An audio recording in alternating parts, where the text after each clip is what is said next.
नमस्कार विद्यार्थियों। कक्षा 12th हिंदी अनिवार्य आरोह हरिवंशराय बच्चन की आत्मपरिचय कविता का पार्ट नंबर 2 का अध्ययन करेंगे।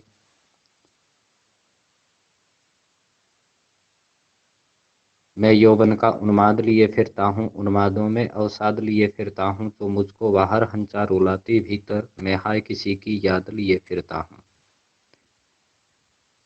संदर्भ और प्रसंग। निम्नलिखित काव्यांश हमारी पाठ्य पुस्तक में संकलित कवि हरिवंशराय बच्चन की आत्मपरिचय कविता से लिया गया है, जिसमें कवि के मन के भिन्न विरोधाभासी भावों को अभिव्यक्त किया गया है। भावार्थ। मैं यौवन का उन्माद लिए फिरता हूँ, उन्मादों में अवसाद लिए फिरता हूँ। यौवन का मतलब युवावस्था, उन्माद का मतलब मस्ती या पागलपन, अवसाद का मतलब होता है निराशा, वेदना या पीड़ा।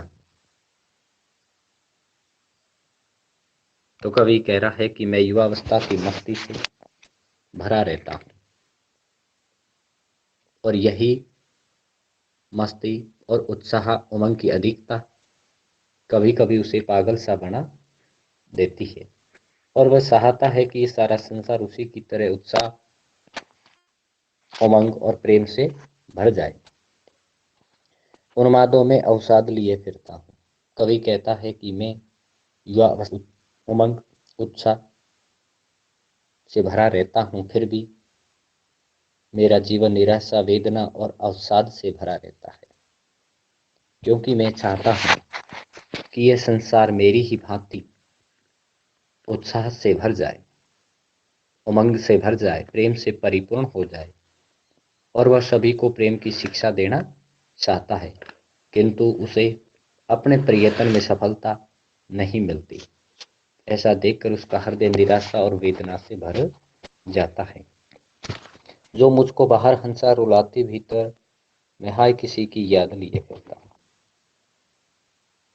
आगे कवि कहता है कि उसके हृदय में किसी अज्ञात प्रेमी की यादें छिपी हुई है, और यही अज्ञात प्रेमी की यादें मुझे प्रकट रूप में बाहर तो हंसते रहने के लिए विवश करती है, परंतु मेरा हृदय, मेरा मन उस अज्ञात प्रियतम को पाने के लिए अंदर ही अंदर निरंतर रोता रहता है।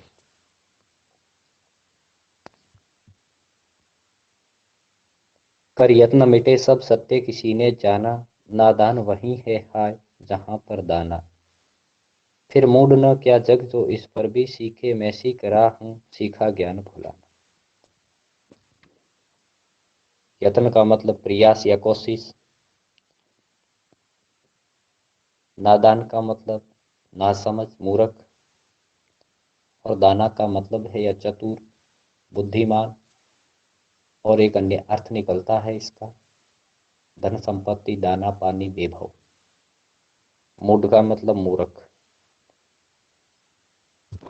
तो कवि कह रहा है कि संसार में सभी लोग उस परम सत्य की खोज में लगे रहते हैं, परंतु अनेक उपाय प्रयास करने के बावजूद कोई भी उस परमात्मा को प्राप्त करने में, सत्य को जानने में सफल नहीं हो पाया, और हर कोई प्रयास करते करते अंत समय में थक हार कर बैठ जाता है, और एक दिन संसार छोड़कर हमेशा के लिए विदा हो जाता है, मिट जाता है, परंतु सत्य आज तक जान नहीं पाया है।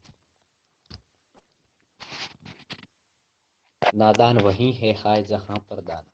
आगे कवि ने कहा है कि इस संसार में कुछ चतुर बुद्धिमान लोग निवास करते हैं, तो वहीं पर कुछ नासमझ मूर्ख भी रहते हैं।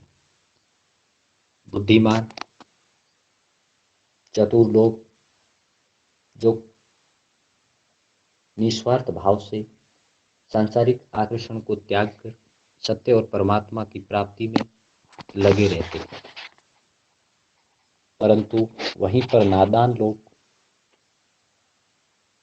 जिसको जहां पर दाना पानी स्वार्थ नजर आता है, वहीं अपना स्वार्थ साधने में लग जाते हैं। इसलिए कवि ने कहा है कि केवल मात्र सांसारिक भौतिक सुख सुविधाओं की प्राप्ति के ज्ञान से सत्य की प्राप्ति संभव नहीं है। इसलिए जिसे देखो वही नादानी कर रहा है, जिसे देखो वही मूर्खता कर रहा है। सांसारिक ज्ञान के जरिए उस सत्य या परमात्मा की प्राप्ति का प्रयास कर रहे हैं। फिर मूड न क्या जग जो इस पर भी सीखे। आगे कवि ने कहा, क्या मैं इस संसार को, जग यानी संसार, संसार के लोगों को, क्या मैं इस संसार को मूर्ख नहीं कहूं? क्या मैं इस संसार को मूर्ख नहीं कह सकता? जो इस पर भी सीखे, यानी उसे पता है कि यह संसार नश्वर है, क्षणभंगुर है, नाशवान है। सांसारिक आकर्षण सत्य है, असत्य है। वो माया में पड़ने से परमात्मा की प्राप्ति नहीं हो सकती और वे लगातार भौतिक सुख सुविधाओं और स्वार्थ साधना में नए नए तरीके ढूंढने में लगे रहते हैं। तो क्या फिर मैं इनको मूर्ख नहीं कहूं तो और क्या कहूं? मैं सीख रहा हूं सीखा ज्ञान फुलाना। आगे कवि कह रहा है कि मैंने आज तक जो पुरानी बातें सीखी है, यानी सांसारिक आकर्षण, धन संपत्ति के प्रति लालसा, धन वैभव के प्रति आकर्षण आदि जो पुरानी बातें सीखी है, उसको मैं भूल रहा हूं और उस परमपिता परमात्मा या सत्य की प्राप्ति का आध्यात्मिक ज्ञान सीख रहा हूं। भाव और कला पक्ष। इस पद्यांश में कवि ने अपने मन को विचित्र अंतर्द्वंद को अभिव्यक्त किया है। उन्माद और अवसाद दोनों का एक साथ रहना परस्पर एक विरोधी भाव है और इसका आशय यही है कि कवि जगत में अपने अनुकूल वातावरण न पाकर निराशा से भर जाता है। बाहर से हंसना और भीतर से रोना, किसी अज्ञात की यादों में खोना, ये एक सायावाद की झलक है। और कवि ने इस संसार को मूर्ख कहा है, क्योंकि सत्य का साक्षात्कार सच्चे ज्ञान के बिना संभव नहीं। परंतु संसार के लोग तो सांसारिक ज्ञान में फंसकर सत्य को पाने का सपना देख रहे हैं। इसलिए कवि ने संसार के लोगों को मूर्ख बताया है। भाषा सरल, परिमार्जित, भावों के अनुकूल, प्रवाह से परिपूर्ण, शैली परिचयात्मक, भावुकता से परिपूर्ण है। दाना और नादान शब्द जो एक दूसरे के विपरीतार्थक पर्यायवाची है। नादान का अर्थ है नासमझ और दाना का अर्थ है बुद्धिमान,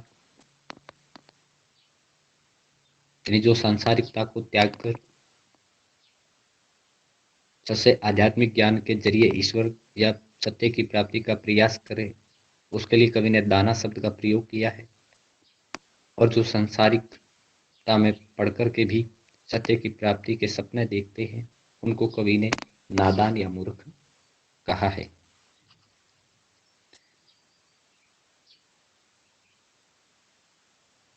कर यत्न मिटे सब और सत्य किसी ने जाना, फिर लक्षणा शब्द शक्ति का प्रयोग और माधुर्य गुण। मैं और और जग कहाँ का नाता, मैं बना बना कितने जग रोज मिटाता, जग जिस पृथ्वी पर जोड़ा करता वैभव, मैं प्रतिपक्ष से उस पृथ्वी को ठुकराता। कवि कहता है कि मैं अलग हूँ, मेरा लक्ष्य अलग है और जग और तथा ये संसार अलग है, संसार के लोगों का लक्ष्य अलग है। कहाँ का नाता, इसलिए हम दोनों में किसी भी प्रकार का कोई रिश्ता नहीं, कोई संबंध नहीं है। मैं सत्य की प्राप्ति के लिए आध्यात्मिक ज्ञान की प्राप्ति के रास्ते पर चलने वाला, और इन संसार का लक्ष्य है भौतिक सुख सुविधाओं का संग्रह करना। इसलिए हमारे लक्ष्य अलग अलग है, हमारी मार्ग अलग अलग है। इसलिए हम दोनों के बीच में किसी भी प्रकार का कोई रिश्ता, कोई संबंध नहीं है। हम दोनों के बीच में निरंतर अलगाव, निरंतर संघर्ष चलता रहता है। हमारे बीच में किसी भी प्रकार का कोई रिश्ता नहीं है। मैं बना बना कितने जग रोज मिटाता। आगे कवि ने कहा है कि मैं एक कल्पनाशील कवि हूं, इसलिए मैं निरंतर इस संसार को प्रेम में शनै से परिपूर्ण बनाने के लिए नित नई आदर्शों की कल्पना करता हूँ, नित नई आदर्शों से परिपूर्ण संसार निर्माण का प्रयास करता रहता हूँ, कल्पनाएं करता रहता हूँ। और मेरे आदर्शों के अनुकूल न होने के कारण मैं उसे त्याग देता हूँ, मैं उसे मिटा देता हूँ। इस प्रकार मैं निरंतर कल्पनाशील बना रहता हूँ।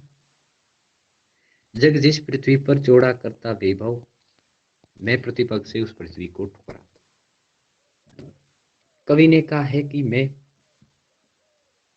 ये संसार है जो इस पृथ्वी पर निरंतर धन संपत्ति का संग्रह करने में लगा रहता है। तरह तरह के प्रयासों के जरिए, तरह तरह के साधनों के जरिए निरंतर धन दौलत का संग्रह करने में लगा रहता है। लेकिन मेरी रुचि धन संपत्ति का संग्रह करने में नहीं है। मेरी रुचि सत्य की प्राप्ति के लिए आध्यात्मिक ज्ञान की प्राप्ति है। इसलिए मैं पृथ्वी पग से उस पृथ्वी को ठुकराता। इसलिए मैं हर कदम पर, हर पग पर, हर कदम पर धन संपत्ति का संग्रह करने में लगे हुए इस पृथ्वी के लोगों को, इस पृथ्वी को धन दौलत के संग्रह की प्रवृत्ति को निरंतर ठुकराता रहता हूँ, ठोकर मारता रहता हूँ। भाव और शिल्प सौंदर्य, इस पक्ति के माध्यम, इस पद्यांश के माध्यम से कवि ने अपना और संसार का लक्ष्य अलग अलग बताया। कवि ने बताया है कि उनके और इस भौतिक सुख सुविधाओं के संग्रह में लगे रहने वाले सांसारिक जीवन के रास्ते में भिन्नता है। उनके वैभव को ठुकरा कर प्रेम सत्य के मार्ग का रास्ता सुना है, और संसार ने भौतिक सुख सुविधाओं का संग्रह करने का रास्ता। मुझे इस संसार की कुछ चिंता नहीं, क्योंकि मैं तो एक कल्पनाशील कवि हूँ और नित्य नई संसार की रचना करता रहता हूँ और मिटाता रहता हूँ। इस काव्यांश में कवि ने सांसारिक विषयों में अपनी अरुचि और आध्यात्मिक चिंतन के प्रति अपने आकर्षण, अपने लगाव को अभिव्यक्त किया है। इनकी भाषा सरल गंभीर भावों से व्यक्त है, और इस प्रथम पंक्ति में आए हुए और शब्द के अलग अलग अर्थ होने के कारण इसमें यमक अलंकार का प्रयोग हुआ है, क्योंकि पहले और तीसरे और का अर्थ है अलग तथा दूसरे और का अर्थ है तथा। तो इस प्रकार से जब भिन्न भिन्न अर्थों को प्रकट करने वाले एक ही शब्द की जब बार बार आवृत्ति होती है तो वह यमक अलंकार होता है। तो यहाँ पर एक ही शब्द और जो भिन्न भिन्न अर्थों में प्रकट हुआ है, इसलिए यह यमक अलंकार का प्रयोग हुआ है। थैंक्स, मिलते हैं अगले क्लास में। तब तक के लिए धन्यवाद।